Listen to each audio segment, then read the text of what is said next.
എല്ലാവർക്കും news bullet കേരളയിലേക്ക് വീണ്ടും സ്വാഗതം. നുണയുടെ സെപ്റ്റിക് ടാങ്കാണ് മുസ്ലിം ലീഗ് നേതാവ് KM ഷാജിയുടെ വായ. നുണ പറയുന്നതിൽ സാക്ഷാൽ VD സതീശൻ വെറ്റയും പാക്കും വെച്ച് വണങ്ങിപ്പോകുന്ന പ്രാഗൽഭ്യമുണ്ട് KM ഷാജിക്ക്. ഒന്ന് കേട്ടു നോക്കൂ. ഞാൻ എന്താണ് വർഗീയത പറഞ്ഞത് എന്ന് നിങ്ങളൊന്ന് പറഞ്ഞു തരണം. 4 വർഷം മുമ്പ് കോഴിക്കോട് കടപ്പുറത്ത് ഒരു റാലി നടക്കുന്നു വഖഫ് ബോർഡുമായി ബന്ധപ്പെട്ട വിഷയത്തിൽ. ആ റാലിയിൽ ഞാൻ നടത്തിയ പ്രസംഗം ഞങ്ങള് സുഹൃത്തുക്കളൊക്കെ രാവിലെ ഇരുന്ന് ആലോചിക്കുമ്പോൾ പ്രസംഗിക്കേണ്ടത് എന്ത് എന്ന് ചിന്തിക്കുമല്ലോ. എന്റെ മനസ്സിനെ വല്ലാതെ അലട്ടിയ ഒരു പ്രശ്നമുണ്ട്. അന്നത്തെ തലേ ദിവസം കാസർഗോഡ് ഗവൺമെന്റ് കോളേജിലെ പ്രിൻസിപ്പള് അവരുടെ ഒരു പത്രസമ്മേളനം ഉണ്ടായിരുന്നു. ആ പത്രസമ്മേളനത്തിൽ പ്രിൻസിപ്പൾ പറയാണ്, ഈ കോളേജ് നശിച്ചുകൊണ്ടിരിക്കുകയാണ്. കോളേജിന്റെ പിന്നാമ്പുറത്ത് ഒരു ഒഴിഞ്ഞ സ്ഥലമുണ്ട്. ആ സ്ഥലത്ത് SFIക്കാരുടെ പരാക്രമമാണ്. കുറെ പെൺകുട്ടികളും ആൺകുട്ടികളും പരസ്യമായി മയക്കുമരുന്നുകൾ ഉപയോഗിക്കുന്നു, മദ്യം കടിക്കുന്നു. ക്യാമ്പസിനല്ല, സമൂഹത്തിന് നിരക്കാത്ത ഇടചേരലുകൾ പോലും ഞാൻ കാണുന്നു. പറയുന്നത് പ്രിൻസിപ്പളാണ്. ഞാൻ സംസാരിക്കുന്നത് തെരഞ്ഞെടുപ്പ് യോഗത്തിലാണ്. ഇത് റെക്കോർഡ് ചെയ്യുന്നുണ്ട്. ആ പ്രിൻസിപ്പളുടെ പത്രസമ്മേളനം എന്റെ കയ്യിലുണ്ട്. ജീവിച്ചിരിക്കുന്നവർക്കോ മരിച്ചവരോ ആയ ആർക്കെങ്കിലും 443 ദിവസം കഴിഞ്ഞ് നടക്കുന്ന ഒരു സംഭവത്തെ മുൻകൂട്ടി കണ്ട് ഇന്ന് പ്രസംഗിക്കാൻ പറ്റൂ? നമ്മുടെ KM ഷാജിക്ക് ആ കഴിവുണ്ട്. മതമാണ് പ്രശ്നം എന്ന ഷാജിയുടെ പ്രസംഗം കോഴിക്കോട് കടപ്പുറത്ത് നടന്നത് 2021 ഡിസംബർ 10-നാണ്. ആ പ്രസംഗം നടത്താനുണ്ടായ സാഹചര്യത്തെക്കുറിച്ച് KM ഷാജി നടത്തിയ വിശദീകരണമാണ് നാം നേരത്തെ കേട്ടത്. ആ വിശദീകരണം കഴിഞ്ഞ് അദ്ദേഹം ഇങ്ങനെ ഒരു വെല്ലുവിളിയും നടത്തി. നിങ്ങൾക്ക് ഇപ്പോഴും ഫാക്ട് ചെക്കിങ്ങിന് സൗകര്യമുള്ള ഒരു ടെക്നോളജിയുള്ള കാലല്ലേ ഇപ്പോ? ഞങ്ങൾ ആ ഫാക്ട് ചെക്ക് നടത്തി. KM ഷാജി കാസർഗോഡ് ഗവൺമെന്റ് കോളേജിലെ മുൻ പ്രിൻസിപ്പൽ ഡോക്ടർ N രമ ആ കോളേജിലെ SFIക്കാർക്കെതിരെ ആരോപണം ഉന്നയിച്ചത് 2023 ഫെബ്രുവരി 26-നാണ്. പ്രിൻസിപ്പലിന്റെ ആ പത്രസമ്മേളനം മീഡിയ ഓൺ ഇങ്ങനെ റിപ്പോർട്ട് ചെയ്തു. Kasaragod government college principal in charge ആയിരുന്നു ഡോക്ടർ രമ. കഴിഞ്ഞ ദിവസം ഉന്നത വിദ്യാഭ്യാസ മന്ത്രി ഇടപെട്ടുകൊണ്ട് അവരുടെ സ്ഥാനത്ത് നിന്ന് നീക്കിയിരുന്നു. ഈ കുടിവെള്ള പ്രശ്നം ഉന്നയിക്കാൻ പോയ വിദ്യാർത്ഥികളോട് കസേരയിൽ ഇരിക്കരുത് എന്ന് ആക്രോശിക്കുന്ന ദൃശ്യങ്ങളൊക്കെ സമൂഹ മാധ്യമങ്ങളിൽ പ്രചരിച്ചിരുന്നു. അപ്പം ഈ വെള്ളപ്രശ്നം പറയാൻ പോയ കുട്ടികളെ ചേംബറിൽ പൂട്ടിയിടുകയും ചെയ്തിരുന്നു. ഇപ്പോൾ ഈ കോളേജിലെ ഒരു വിഭാഗം വിദ്യാർത്ഥികൾക്കെതിരെ ഗുരുതര ആരോപണം ഉയർത്തുകയാണ് പ്രിൻസിപ്പൽ ഇൻചാർജ് സ്ഥാനത്ത് നിന്ന് നീക്കപ്പെട്ട ഡോക്ടർ N രമ. കോളേജിൽ മയക്കുമരുന്ന് വിൽപ്പന നടത്തുന്നതായും വിദ്യാർത്ഥികൾക്കിടയിൽ അരുതാത്ത പലതും നടക്കുന്നുണ്ടെന്നും രമ ആരോപിച്ചു. ഇത് ചോദ്യം ചെയ്തതിനാണ് SFI തനിക്കെതിരെ സമരം നടത്തിയത്. ടീച്ചർക്കെതിരെ നടപടി വന്നതിലുള്ള വിദ്വേഷമാണ് ആരോപണത്തിന് പിന്നിലെന്ന് SFI കുറ്റപ്പെടുത്തി. കുടിവെള്ള പ്രശ്നവും പിള്ളേരുടെ സമരം ചെയ്തവരെ പൂട്ടിയിടലും തുടർന്ന് പ്രിൻസിപ്പലിന്റെ സ്ഥാനം പോയതും ആ സ്ഥാനം പോയ പ്രിൻസിപ്പൽ SFIക്കാർക്കെതിരെ ഉന്നയിച്ച ആരോപണവും ഒക്കെ അവിടെ നിൽക്കട്ടെ. പ്രിൻസിപ്പൽ ഈ ആരോപണം ഉന്നയിച്ചത് 2023 ഫെബ്രുവരി 26-ന്. KM ഷാജി കോഴിക്കോട് കടപ്പുറത്ത് വർഗീയ ആക്രോശം നടത്തിയത് 2021 ഡിസംബർ 10-ന്. ഷാജി ഉറഞ്ഞു തുള്ളി 443 ദിവസം കഴിഞ്ഞാണ് കസേര നഷ്ടപ്പെട്ട പ്രിൻസിപ്പൽ കുട്ടികൾക്കെതിരെ ദുരാരോപണം ചൊരിഞ്ഞത്. പക്ഷെ KM ഷാജി വേങ്ങരക്കാരോട് പറഞ്ഞത് എന്താണ്? എന്റെ മനസ്സിനെ വല്ലാതെ അലട്ടിയ ഒരു പ്രശ്നമുണ്ട്. അന്നത്തെ തലേ ദിവസം കാസർഗോഡ് ഗവൺമെന്റ് കോളേജിലെ പ്രിൻസിപ്പള് അവരുടെ ഒരു പത്രസമ്മേളനം ഉണ്ടായിരുന്നു. KM ഷാജിയുടെ വീട്ടിലുള്ളത് വിശേഷപ്പെട്ട കലണ്ടറാണ്.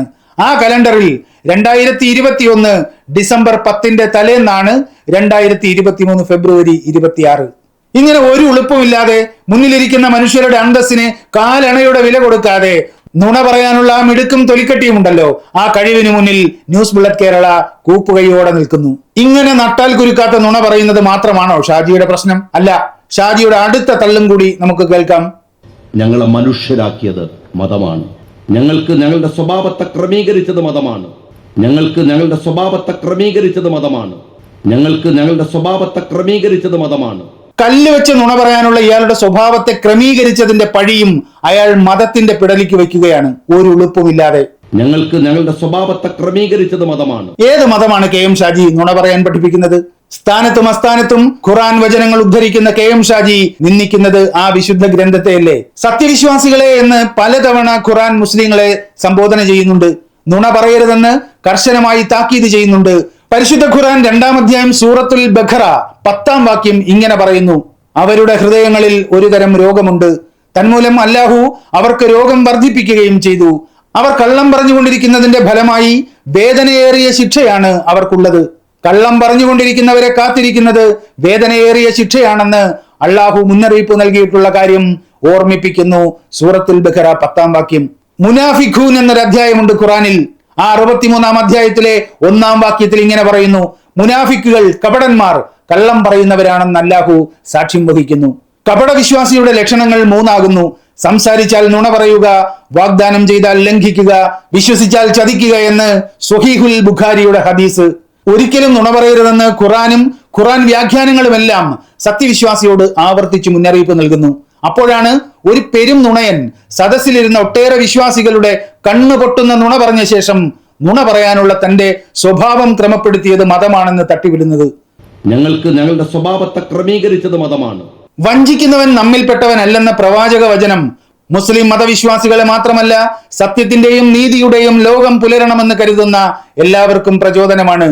അപ്പോഴാണ് സത്യമാർഗത്തെ, സത്യവിശ്വാസത്തെ പ്രാണനേക്കാൾ പവിത്രമായി കാണണമെന്ന ഒരു മതദർശനത്തിന്റെ പേരും പറഞ്ഞ് KM ഷാജി ലോകത്തോട് കല്ല് വെച്ച് നുണ പറയുന്നത്. ചാട്ടവാറൻ അടിക്കണ്ടേ ഇയാളെ? കല്ലെറിഞ്ഞോടിക്കണ്ടേ ഇയാളെ പൊതുമണ്ഡലത്തിൽ നിന്ന്? വേങ്ങര പോലെ മുസ്ലിം ലീഗിന് അങ്ങേയറ്റം സുരക്ഷിതമായ ഒരു മണ്ഡലത്തിൽ പോലും കള്ളം പറയാതെ KM ഷാജിക്ക് വോട്ട് പിടിക്കാൻ കഴിയില്ലെന്ന സാഹചര്യം എങ്ങനെയുണ്ടായി? 2021 30,000-ത്തിലധികം വോട്ടിനാണ് വേങ്ങരയിൽ കുഞ്ഞാലിക്കുട്ടി ജയിച്ചത്. ആ മണ്ഡലത്തിലാണ് KM ഷാജിക്ക് പിടിച്ചു നിൽക്കാൻ ഇതുപോലെ നുണ പറയേണ്ടി വരുന്നത്. കണ്ണൂരിലെ അഴീക്കോട് മണ്ഡലത്തിലാണല്ലോ KM ഷാജി കഴിഞ്ഞ തവണ മത്സരിച്ചത്.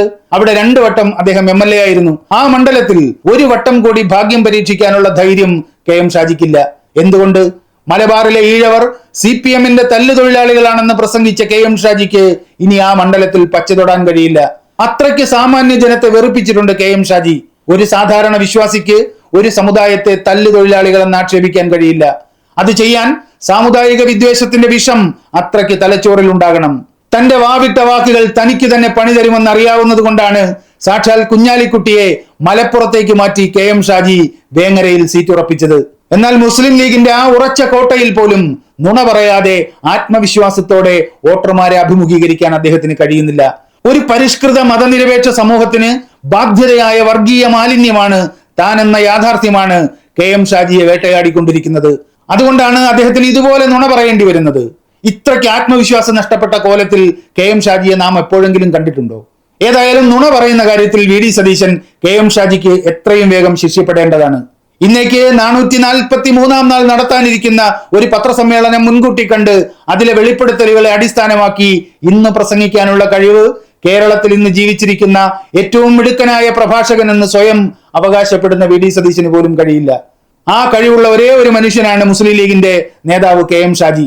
വിശുദ്ധ ഖുർആൻ 10-ാം അധ്യായം സൂറ യൂനുസ് 69-ാം വാക്യം ഇങ്ങനെ പറയുന്നു: പറയുക, അല്ലാഹുവിന്റെ പേരിൽ കള്ളം കെട്ടിച്ചമയ്ക്കുന്നവൻ വിജയിക്കുകയില്ല തീർച്ച. വേങ്ങരയിൽ അച്ചട്ടാകാൻ പോകുന്നത് ഈ ഖുർആൻ വചനമാണെന്ന് KM ഷാജിയുടെ ശരീരഭാഷ വിളിച്ചു പറയുന്നുണ്ട്. മതത്തിന്റെ പേരിൽ പെരും കള്ളം പ്രചരിപ്പിക്കുന്ന KM ഷാജിയെ ഈ ഖുർആൻ വചനം നെഞ്ചേറ്റുന്ന വേങ്ങരയിലെ ജനത ഒരു പാഠം പഠിപ്പിക്കുക തന്നെ ചെയ്യും. പ്രിയപ്പെട്ട സുഹൃത്തുക്കളെ, ഇനിയും ന്യൂസ് ബുള്ളറ്റ് കേരള സബ്സ്ക്രൈബ് ചെയ്യാത്തവർ ഇപ്പോൾ തന്നെ ഈ ചാനൽ സബ്സ്ക്രൈബ് ചെയ്യണമെന്ന് അഭ്യർത്ഥിക്കുന്നു. അതുപോലെ സാമ്പത്തിക പിന്തുണയുടെ കാര്യം ഞങ്ങൾ വീണ്ടും നിങ്ങളെ ഓർമ്മിപ്പിക്കുകയാണ്. nbkerala.com എന്ന വെബ്സൈറ്റ് സന്ദർശിക്കുക. ലോഗിൻ ചെയ്താൽ പ്രതിമാസം 100 രൂപ ഗൂഗിൾ പേ വഴി ഓട്ടോ പേ ചെയ്യാനുള്ള സംവിധാനം ആ സൈറ്റിലുണ്ട്. 100 രൂപയിൽ കൂടുതൽ സംഭാവന ചെയ്യാൻ താല്പര്യമുള്ളവർ 7994903388 എന്ന ഗൂഗിൾ പേ നമ്പറിൽ നിങ്ങളുടെ സംഭാവന അയച്ചു തരാൻ അഭ്യർത്ഥിക്കുന്നു. അടുത്ത വീഡിയോയുമായി വീണ്ടും കാണാം. നന്ദി, നല്ല നമസ്കാരം.